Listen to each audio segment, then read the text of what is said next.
Let's mic चुनावी यात्रा।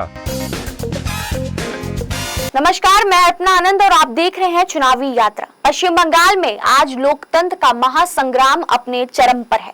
वहीं चुनाव आयोग के अनुसार दोपहर तक 142 सीटों पर 61% से अधिक मतदान हो चुका है और मतदाताओं की ये लंबी कतारें ये संकेत दे रही हैं कि इस बार भी रिकॉर्ड वोटिंग हो सकती है। वहीं राजधानी कोलकाता समेत 6 जिलों की 142 सीटों पर जनता अपने मताधिकार का इस्तेमाल कर रही है। वोटिंग के दौरान कई विधानसभा क्षेत्रों में मारपीट, लाठीचार्ज, नारेबाजी और ईवीएम से छेड़छाड़ की घटनाएं सामने आई है।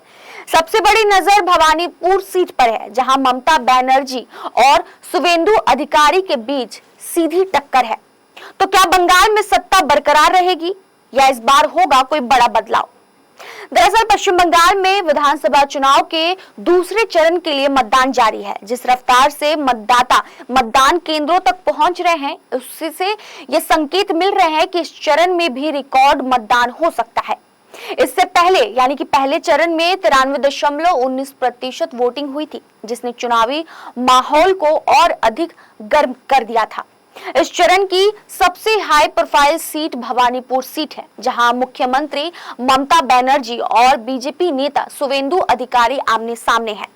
मतदान के दौरान कई जगहों पर तनाव और हंगामा देखने को भी मिल रहा है।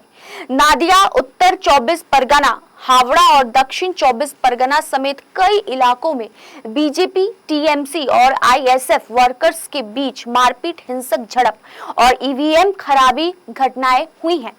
इन घटनाओं से पूरे इलाके में माहौल और तनावपूर्ण बना हुआ है और सुरक्षा बलों को स्थिति पर काबू पाने के लिए कड़ी मशक्कत करनी पड़ रही है।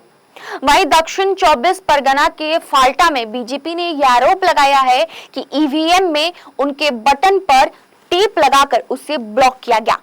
इस पर चुनाव आयोग ने सख्त रुख अपनाते हुए कहा कि जिन बूथों पर ऐसी शिकायतें सही पाई जाएंगी, वहां दोबारा मतदान कराया जाएगा। वहीं पनिहाटी में एक बूथ पर ईवीएम में बीजेपी के बटन पर सिहाई का दाग होने की शिकायत सामने आई है। आपत्ति के बाद सैनिटाइजर की मदद से सिहाई हटाई गई। पनिहाटी से बीजेपी उम्मीदवार आरजी कर रेप विक्टिम की मां रत्ना देवनाथ ने आरोप लगाया है कि टीएमसी कार्यकर्ताओं ने गो बैक के नारे लगाते हुए उन पर हमला किया है। इसके अलावा भांगड़ में आईएसएफ नेता नौशाद सिद्दीकी और टीएमसी कार्यकर्ताओं के बीच झड़प हुई।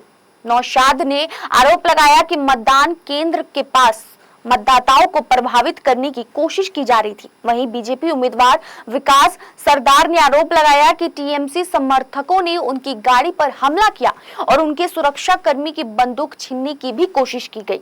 वहीं इस बार सुरक्षा के लिहाज से इस बार कड़े इंतजाम किए गए हैं। चुनाव आयोग ने 41,000 मतदान केंद्र बनाए हैं और सभी पर वेबकास्टिंग की व्यवस्था की गई है। इसके अलावा 2407 कंपनियां केंद्रीय बलों की तैनाती की गई है ताकि मतदान शांतिपूर्ण तरीके से संपन्न कराया जा सके। वहीं चुनावी माहौल के बीच फाल्टा सीट पर टीएमसी उम्मीदवार जहांगीर खान और चुनाव आयोग के पर्यवेक्षक अजय पाल शर्मा के बीच तीखी बहस भी चर्चा में है। मतदाताओं को डराने और वोटर आईडी जमा करने की शिकायत के बाद अधिकारी मौके पर पहुंचे और सख्त कार्रवाई की चेतावनी दी। अब सवाल ये है कि नतीजे क्या संकेत देते हैं। मतदान प्रतिशत में बढ़ोतरी आमतौर पर सत्ता विरोधी लहर का संकेत मानी जाती है, लेकिन पश्चिम बंगाल में यह समीकरण हमेशा साफ नहीं होता। अगर ग्रामीण इलाकों में भारी वोटिंग टीएमसी के पक्ष में जाती है तो टीएमसी को बढ़त मिल सकती है, जबकि शहरी सीटों पर उच्च मतदान भारतीय जनता पार्टी के लिए फायदेमंद हो सकता है। वाम दल और कांग्रेस गठबंधन भी कुछ सीटों पर खेल बिगाड़ सकते हैं। फिलहाल तस्वीर पूरी तरह अभी साफ नहीं है, लेकिन एक बात तो तय है कि इस बार का चुनाव बेहद कांटे का मुकाबला बन चुका है। नतीजे 4 मई को आएंगे, जो यह तय करेंगे कि बंगाल की सत्ता किसके हाथ में जाएगी। आप सुन रहे थे लेट्स माइक मोदन रेडियो। फॉलो कीजिए हमें हमारे सोशल मीडिया प्लेटफॉर्म्स पर। It's time for news. It's time for Modern Radio. Presenting the first radio news app, Let's Mike. Let's Mic, a news-based app on your phone where you get to watch and listen news, talk shows, interviews, radio show podcasts. On Let's Mic, you get all relevant information of TV, print, radio, podcast, and digital. Let's Mic talks about every segment of life.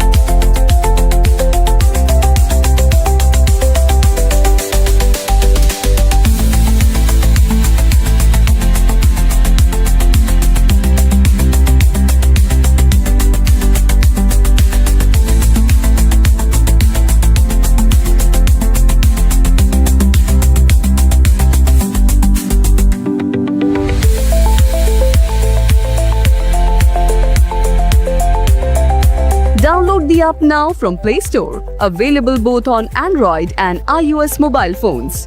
Follow us on YouTube, Instagram, Twitter, LinkedIn, Facebook, Telegram, WhatsApp,